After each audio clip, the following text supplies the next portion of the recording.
Token যাচ্ছিল অন্য দেশে, চট্টগ্রামকে ব্যবহার করা হচ্ছিল ট্রান্স হিসেবে।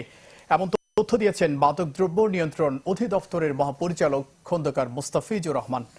সোমবার শাহ আমানত বিমানবন্দরে প্রায় 4 কেজি কোকেন সহ এক বিদেশি নাগরিকের আটকের ঘটনায় সকালে চট্টগ্রামে ব্রিফিংকালে তিনি কথা জানান।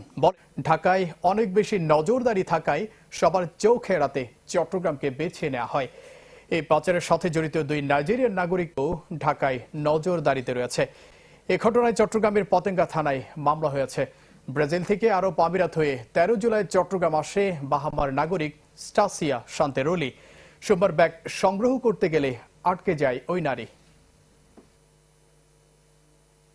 ইউরোপ আমেরিকা এটা সাধারণত ব্যবহার হয় এবং সেই জন্য আমরা বলেছি যে আসলে এটা বাংলাদেশে যেহেতু ব্যবহার নেই, এটা বাংলাদেশে শুধুমাত্র ট্রানজিট হিসেবে ব্যবহার করার জন্য একটি চক্র, যেটা আমরা ওই মামলায় পেয়েছিলাম। নাইজেরিয়ান একটা ডন ফ্রাঙ্কি নামের একটা মাস্টার মাইন্ড, সে এটা পরিচালনা করত। এবং এই মামলায় আমরা একটু আসামিকে জিজ্ঞাসাবাদ এবং তার ডিজিটাল ডিভাইস পর্যবেক্ষণ করে জানা যায় যে এটার সাথে নাইজেরিয়ান চক্র জড়িত।